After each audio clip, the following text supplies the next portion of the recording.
You're listening to People Are Animals Too, Darn It, with your host, Mandy Evans, Executive Director of Panhandle Animal Shelter.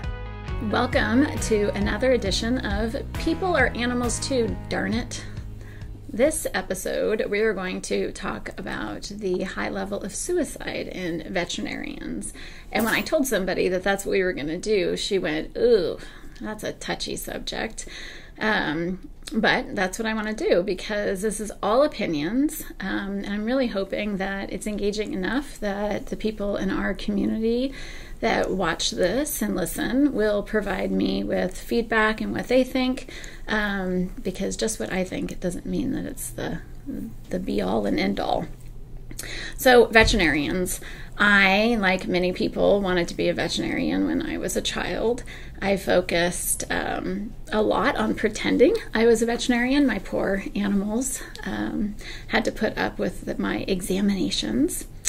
And through the years, I lost that desire, and partially because I saw my cat get hit by a car, and I was probably 12 years old. We took it to the vet, and the vet couldn't save her life. And for me, that was extremely impactful, and I just said, I don't want to be a vet. I don't know, I think in my child's mind, I thought that being a vet meant I could save every life, and having to own the idea that I couldn't was too much for me. But through the years, some of my greatest friends have been veterinarians. One of my veterinarians actually drove to a destination wedding, went all the way down to Santa Barbara, and spent the weekend spending the time at my wedding. It was really wonderful. But I really tend to bond and connect with my vets. Part of that, I think, is the idea that I'm really vulnerable in that moment, and I'm relying on them to help me. I think most people find that's what our veterinarians do, is to help us in our greatest time of need, not just in the time when we're having our pets looked at. So as kids, some kids actually will stick with it, and they want to become a veterinarian, so they continue that passion all the way through to getting into vet school. It's not easy to get into vet school. There are only 30 vet schools in our country, and about 10 to 15% of the applicants are actually accepted into the schools. So what we're seeing in animal welfare and in veterinary clinics across the country is a shortage of veterinarians. So here you have this person who has dedicated themselves. They're going to go to school. They go through all of the work. They actually get accepted. They've gone through all the years of work, and now they're a graduate of veterinary, an actual doctor of veterinary medicine. And they also have usually over $200,000 worth of student loan debt. The debt ratio for veterinarians compared to their income is pretty low compared to other professions with high debt ratios, like medical doctors.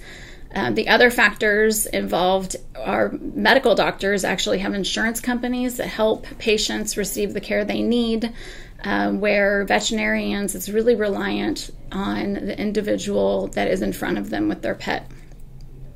Vet schools don't really teach business. So these veterinarians come out and they have this high level of debt. They're eager to go out. They're eager to start their career and save lives.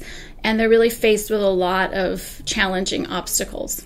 If we can look at veterinarians, that they came to this profession with this idea that they had a bigger goal. Their why is to make a difference in animals' lives. And then look at the business side of it, where they have to support their families. They have to make good business decisions. And I think that getting back to the reason we're even talking about this, that's one of the contributing factors of why we're seeing an increased rate in suicide with veterinarians. This podcast is called People Are Animals Too, Darn It, for a reason, because I think that our love of animals allows us to put people down by supporting animals. But what we're trying to encourage is that we look at the human side of the business. These are individuals who have to make huge decisions, and we know it. We experience it on a regular basis. We have a fund here at our shelter that is not big, and we get over 1,100 phone calls a year with people seeking help to keep their pets, and some of those calls are around medical, and we have to deny them, and it's horrible. They're desperate, they need it. I mean, if it's urgent and important, we absolutely will do it, but a lot of the time it's a minor medical issue, and we have to say no, and it's devastating, and we don't want to. So when you look at your veterinarian, I think that sometimes we look at them as though, oh, it's a transaction to them. But in reality, they came into this business to help animals. They're having to make decisions that are really, really difficult, but they're really based on a lot of factors. They're based on the ability that you have financially to run diagnostics. If you have all the money in the world, they could run 1 million diagnostics to be able to really hone in on what's the matter with your pet. But if you say that you only have a certain amount and they can run blood work, then that's all they're going to have to go off of. And that's difficult. It's not a human that's able to communicate to them to say, you know, my arm hurts when I turn it this way. They're having to do a lot of guesswork through their experience to be able to make those diagnoses and to be able to treat. So I have a study here. More than 3 decades of data shows that veterinarians are up to 3.5 times more likely to die by suicide than members of the general population, according to a study done by the Journal of American Veterinary Medical Association.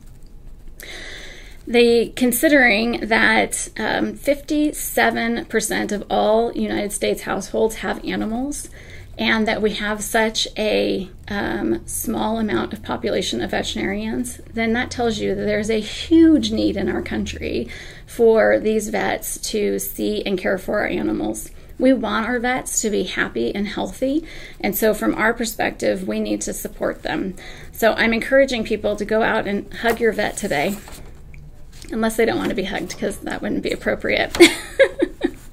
Let's see. The next thing is that the reason that they cite why there's a high level of suicide is long work hours, work overload, practice management responsibilities, client expectations, and complaints. So with the client expectations, we also have to understand that there has been this movement really since digital x-ray came into play, where now you can really get almost anything you could get to a human done to an animal. And then the general public learns about these new advances in animal care, and they expect every clinic to be able to have those. And digital x-ray machine is extremely expensive. And a lot of the other things that these clinics are now doing, having those items at the ready to be able to provide people with the best veterinary medicine possible is expensive. So that's another aspect. You have the client expectation that you can, for a small amount of money, run all these tests, and it just isn't possible. A lot of them aren't done in-house, and they're having to outsource them. The other aspect is that when you see your veterinarian and they might seem, maybe they come off as cold or they're not warm and you're needing that warmth, keeping in mind that if they have had a hard day, if they've had to euthanize pets that day, if they have had poor client interactions, the vets are people too, and they're vulnerable, and they might have put up a wall to protect themselves the best they can. The number one reason for suicide is due to malpractice. I know, being the executive director at a shelter, that we do get attacked. And one of the worst things that people can say is that maybe we euthanized a dog because it was dangerous and that we just don't care. Actually, the number one that we get is that we were hiding someone's stray dog from them because we wanted to make money on the adoption, which is it's not funny, but we actually spend more money housing the animal here than it would be to just give them their pet back. But this idea that we're somehow in this work because we don't care is silly. Like, we're here because we have a high standard of wanting to help pets, and our veterinarians are no different. They really want to help the greater good. I have a couple recommendations. One is if you're somebody who has a high level of resources, or you know somebody who does, and you have the ability to donate your money, donating it to veterinary, not hospitals, like vet schools, to do debt forgiveness programs, so that we can allow our veterinarians leaving colleges now to be really focused on the mission of what they're trying to do, and not have to spend so much time trying to get back on their feet after school. And that could be that you support somebody in working in a nonprofit for 2 years. Any vet student coming out of school working in a nonprofit for 2 years has their debt forgiven. The other one is that for the general public, if you have pets, buy pet insurance. Pet insurance can help with, right now, mainly your basic vet appointments, which still is helpful.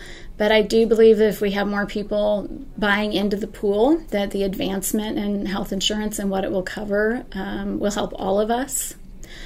And also that if you know someone, or if you are contemplating suicide, to seek out a mental health professional or call the National Suicide Prevention Lifeline at 1-800-273-8255.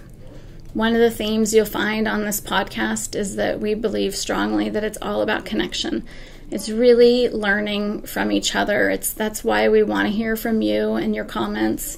We know that the subjects we're talking about are really emotional, and we want to hear from you and your opinions, and we will do follow-ups to some of our podcasts. Thank you for joining us on this podcast. We will have additional episodes and information coming soon. We also appreciate your feedback. If you want us to dive in or talk about a certain subject, please be sure to get a hold of us. Thank you.